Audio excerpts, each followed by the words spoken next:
Good morning, students. Keam 2020 ചോദിച്ച കുറച്ച് ചോദ്യങ്ങൾ നമുക്ക് ഡിസ്കസ് ചെയ്യാം. ഫസ്റ്റ് ക്വസ്റ്റ്യൻ ഇതാണ്. Let A and B be finite sets such that n of A minus B is equal to 80, n of A intersection B is equal to 25, n of A union B equal to 70. നമുക്ക് കണ്ടുപിടിക്കേണ്ടത് n of B ആണ് കണ്ടുപിടിക്കേണ്ടത്. 5 options തന്നിട്ടുണ്ട്. ഇവിടെ നമ്മൾ എന്ത് ചെയ്യുന്നത് വെച്ചാൽ രണ്ട് വെൻ ഡയഗ്രം വരയ്ക്കുന്നത്. ഇവിടെ വരച്ചു. ഇത് A ആണ്, ഇത് B ആണ്. ഇത് നോക്കാം. ഈ ഒരു പോർഷൻ, ഈ റീജിയൻ എന്താണ്? A minus B. എയിലുണ്ട് പക്ഷെ ബിയിലില്ല. ഈ ഒരു പോർഷൻ എന്താണ്? ഇത് A ഇന്റർസെക്ഷൻ ബി ആണ്. ഈ ഒരു പോർഷൻ എന്താണ്? B മൈനസ് എ ആണ്. അപ്പോ n of A union B എന്ന് പറയുന്നത് എന്താണ്? n of A minus B plus n of A intersection B plus n of B minus C. ഇത് മൂന്നും കൂട്ടിക്കഴിഞ്ഞാൽ നമുക്ക് n ഓഫ് A യൂണിയൻ ബിയിലെ അംഗങ്ങളെ കിട്ടും. n ഓഫ് A യൂണിയൻ ബിയിലെ അംഗങ്ങൾ കിട്ടണമെങ്കിൽ A മൈനസ് ബിയിലെ അംഗങ്ങൾ എടുക്കണം, A ഇന്റർസെക്ഷൻ ബിയിലെ അംഗങ്ങൾ എടുക്കണം, B മൈനസ് എയിലെ അംഗങ്ങൾ എടുക്കണം. n of A union B തന്നിട്ടുണ്ട്, എത്രയാണ്? 70. n of A minus B എന്ന് തന്നിട്ടുണ്ട്, എത്ര? 80. n of A intersection B എത്രയാ? 25. നമുക്ക് തരാത്ത ഏതാണ്? n of B minus A തന്നിട്ടുണ്ട്. അപ്പൊ നോക്കിയേ, 70 is equal to 18 plus 25. അപ്പൊ എത്ര നമുക്ക് കിട്ടണം? 43 plus n of B minus C. Therefore, n of B minus A എന്ന് പറയുന്നത് എത്രയാണ്? 70 നിന്ന് 43 കുറയ്ക്കുമ്പോൾ 70 minus 43, that is equal to 27. 27. അപ്പൊ നമുക്ക് n of B minus A എന്ന് പറഞ്ഞാൽ എത്രയാണ്? 27. നമ്മളോട് ചോദിച്ചിരിക്കുന്നത് എത്രയാണ്? n of B കാണാനാണ് പറഞ്ഞിരിക്കുന്നത്. അപ്പൊ n of B കാണാൻ എന്ത് ചെയ്താൽ മതി? ഈ A ഇന്റർസെക്ഷൻ ബിയിലെ അംഗങ്ങളെ ഇതിനും കൂട്ടിയ പോലെ. A ഇന്റർസെക്ഷൻ ബിയിലെ അംഗങ്ങൾ എത്രയാണ്? 25. അപ്പൊ 25 പ്ലസ് 27 നമുക്ക് എത്ര കിട്ടും? 52. 52 എന്നുള്ള ആൻസർ ഉണ്ടോ നോക്കിയേ. ഓപ്ഷൻ ബി ഫസ്റ്റ് ആൻസർ ആണ് ശരി. Therefore, answer will be 52. അപ്പൊ ഇവിടെ നമ്മൾ ആ ഒരു രണ്ട് ഡയഗ്രാം വരച്ചു കഴിഞ്ഞാൽ നമുക്ക് ഈസി ആയിട്ട് കണ്ടുപിടിക്കാൻ സാധിക്കും. പെട്ടെന്ന് നമുക്ക് നോക്കി A മൈനസ് ബി തന്നിട്ടുണ്ട്, A ഇന്റർസെക്ഷൻ ബി തന്നിട്ടുണ്ട്, B മൈനസ് എ നമുക്ക് കണ്ടുപിടിക്കാം. എന്ത് വെച്ചിട്ട്? n of A union B വെച്ചിട്ട്. n of A union B എന്ന് പറഞ്ഞാൽ എന്താണ്? ഇത് മൂന്നും കൂടി കൂട്ടുന്നതാണ്. A മൈനസ് ബിയിലെ അംഗങ്ങളും A ഇന്റർസെക്ഷൻ ബിയിലെ അംഗങ്ങളെ ഈ B മൈനസ് എ അംഗങ്ങളും കൂട്ടിക്കഴിയുമ്പോൾ നമുക്ക് n of A union B കിട്ടുന്നത്. അപ്പോൾ അതിൽ നമ്മൾ n of B minus A കണ്ടുപിടിച്ചു. n of B minus A കണ്ടുപിടിച്ചു കഴിഞ്ഞാൽ ഈ A ഇന്റർസെക്ഷൻ ബിയിലെ അംഗങ്ങളും കൂട്ടിക്കഴിഞ്ഞാൽ നമുക്ക് number of elements in B കിട്ടും. അപ്പൊ എന്റെ ആൻസർ നമുക്ക് എന്ത് കിട്ടി? 52 എന്നൊരു ആൻസർ കിട്ടി കേട്ടോ. എല്ലാവരും എഴുതിയെടുത്തോളൂ കേട്ടോ. അടുത്ത question.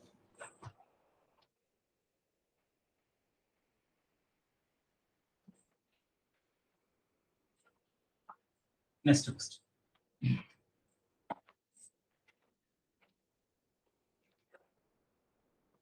In a group of 100 persons, 80 people can speak Malayalam.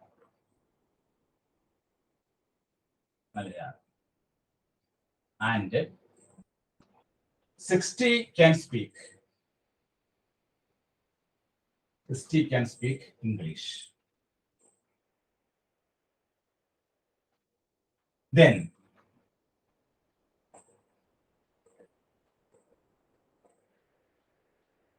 number of people who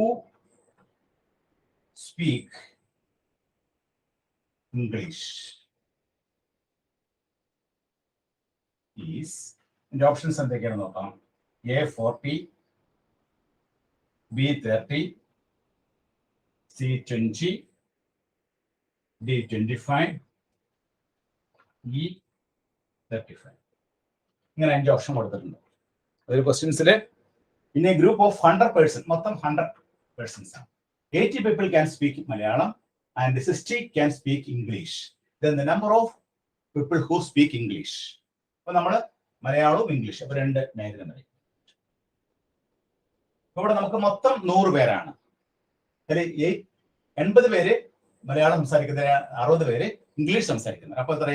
8 മാറും 14, 140 പേരായി. അപ്പൊ നമ്മൾ ഇൻഡസ്ട്രി രണ്ടും കൂടി സംസാരിക്കുന്നവർ എത്ര പേരുണ്ടാവും? ഇവിടെ 40 പേരുണ്ടാവും. ക്ലിയർ അല്ലേ? കാരണം മൊത്തം 100 പേരുള്ളൂ. ഇവിടെ 80 പേര് മലയാളം സംസാരിക്കുന്നവരുണ്ട്, 60 പേര് ഇംഗ്ലീഷ് സംസാരിക്കുന്നവരുണ്ട്. അപ്പൊ 8 ഓവർ 140 ആയി. അപ്പൊ 40 പേര് രണ്ടിലും കൂടി ഉണ്ടാവും, ഒക്കെ കോമൺ ആയിട്ട്. ഇവിടെ 40 ഉണ്ടെങ്കിൽ നമുക്ക് ഇത് മലയാളമാണെങ്കിൽ, ഇത് ഇംഗ്ലീഷ് ആണെങ്കിൽ, മലയാളം സംസാരിക്കുന്നവർ എത്ര പേരുണ്ടെന്ന് പറഞ്ഞാൽ 80 people can speak മലയാളം. അപ്പൊ ഇവിടെ ബാക്കി എത്രയുണ്ട്? 40. അപ്പൊ 40ഉം 40ഉം 80. ഇനി ബാക്കി അപ്പൊ ഇനി ഇംഗ്ലീഷ് സംസാരിക്കുക. അപ്പൊ then the number of people who speak English, English മാത്രം സംസാരിക്കുന്നവരുടെ എണ്ണം എത്രയായിരിക്കും? ക്ലിയർ? 20. 20 എന്നുള്ള ആൻസർ ഉണ്ടോ നോക്കിയേ. ആൻസർ ഉണ്ട്, സി. അപ്പൊ നമ്മുടെ ആൻസർ ഏതാണ്? 20 ആൻസർ. വളരെ ഈസി ആയിട്ട് നമുക്ക് ആൻസർ, വളരെ പെട്ടെന്ന് നമുക്ക് ആൻസർ കിട്ടും. അപ്പൊ നമ്മൾ ചെയ്തെന്താണ്?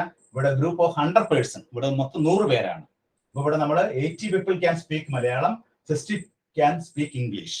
അപ്പൊ മൊത്തം രണ്ട് കൂട്ടുമ്പോൾ നമുക്ക് എത്ര കിട്ടും? 140 വരും.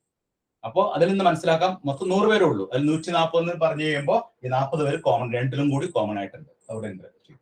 ഇവിടെ 40 വന്നാൽ പിന്നെ ഇവിടെ മലയാളത്തിൽ ഇവിടെ 40 വരുള്ളൂ. അപ്പൊ 40, 40, 80 ആയി. പിന്നെ ഇവിടെ ബാലൻസ് എത്ര വരുള്ളൂ?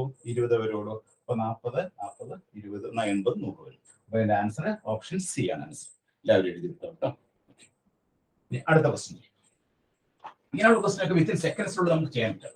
ചില ക്വസ്റ്റ്യൻ ഒക്കെ നമുക്ക് കുറച്ച് സമയം എടുക്കും ചെയ്യാനായിട്ട്. ഇതുപോലുള്ള ക്വസ്റ്റ്യൻസ് ഒക്കെ ആദ്യത്തെ അറ്റംപ്റ്റിൽ ചെയ്തു പോകണം. ആദ്യത്തെ ഒരു 50 മിനിറ്റ്സിൽ ഇങ്ങനെയുള്ള ക്വസ്റ്റ്യൻസ് ഒക്കെ നിങ്ങൾ എടുക്കണം. പിന്നീട് ഉള്ള ടൈമിൽ അടുത്ത സമയം എടുക്കുന്ന ക്വസ്റ്റ്യൻസ് ചെയ്തു പോകണം കേട്ടോ. മൂന്നാമത്തെ question. If A is equal to 1, 2, 3, 4, 5, b is equal to 2, 4, 6, then a minus b എത്രയാണെന്ന് ചോദിച്ചത്. ഇതിന്റെ ഓപ്ഷൻസ് എന്തൊക്കെയാണ്? 1, 3, 5, 6. b എന്താണ്? 0, 1, 3, 5, 6. c എന്താണ്? 1, 3, 5. then d 1, 2, 3, 4, 5, 6. then e 2, 4. അപ്പൊ നമുക്ക് എ തന്നിട്ടുണ്ട് 1, 2, 3, 4, 5, ബി തന്നിട്ടുണ്ട് 2, 4, 6. കണ്ടുപിടിക്കേണ്ടത് എ മൈനസ് ബി ആണ്. അപ്പൊ എ മൈനസ് ബി കണ്ടുപിടിക്കണമെങ്കിൽ എ മൈനസ് ബി എന്ന് പറഞ്ഞാൽ എന്താ അർത്ഥം? എയിൽ ഉണ്ടാകും, എവിടെ ഉണ്ടാകാൻ പാടില്ല? ബിയിൽ ഉണ്ടാകാൻ പാടില്ല. എയിൽ ഉണ്ടാവണം, ബിയിൽ ഉണ്ടാകാൻ പാടില്ല. അപ്പൊ നമുക്ക് ഫസ്റ്റ് എലിമെന്റ് നോക്കാം. 1 എന്നുള്ള എയിലുണ്ട്, ബിയിലുണ്ടോ? ഇല്ല. അപ്പൊ നമുക്ക് അങ്ങോട്ട് എഴുതാം. 2 എന്നുള്ള എലിമെന്റ് എയിലുണ്ട്, ബിയിലുണ്ടോ? അത് എഴുതാൻ പാടില്ല. 3 എന്നുള്ള എലിമെന്റ് എയിലുണ്ട്, ബിയിലുണ്ടോ? ഇല്ല. അപ്പൊ 3 എഴുതാം. പിന്നെ 4 എന്നുള്ള എലിമെന്റ് എയിലുണ്ട്, ബിയിലുണ്ടോ? ഉണ്ട്. അപ്പൊ എഴുതാൻ പാടില്ല. 5 എന്നുള്ള എലിമെന്റ് എയിലുണ്ട്, ബിയിലുണ്ടോ? ഇല്ല. അപ്പൊ നമ്മുടെ ആൻസർ എന്താണ്? എ മൈനസ് ബി എന്ന് പറഞ്ഞാൽ 135. അപ്പോൾ ഓപ്ഷൻ ഏതാണ്? സി, 135 എന്ന ആൻസർ. ഇതൊക്കെ നമുക്ക് വിത്തിൻ സെക്കൻഡ്സിനുള്ളിൽ ചെയ്യാൻ പറ്റാവുന്ന ക്വസ്റ്റ്യൻസ് ആണ്. എ മൈനസ് ബി എന്ന് പറഞ്ഞാൽ എന്താണ്? എയിലുണ്ട്, ബിയിലില്ല. അപ്പൊ ബി മൈനസ് എ എന്ന് പറഞ്ഞാലോ ബിയിലുണ്ട്, എയിലില്ല. സി മൈനസ് ഡി എന്ന് പറഞ്ഞാലോ സിയിലുണ്ട്, ഡിയിലില്ല. അപ്പോൾ നമ്മൾ പെട്ടെന്ന് നോക്കിക്കഴിഞ്ഞാൽ നമുക്ക് കണ്ടുപിടിക്കാൻ സാധിക്കും. ഇതുപോലുള്ള ക്വസ്റ്റ്യൻസ് ഒക്കെ നിങ്ങൾ ധാരാളം ചെയ്ത് പഠിക്കുക കേട്ടോ.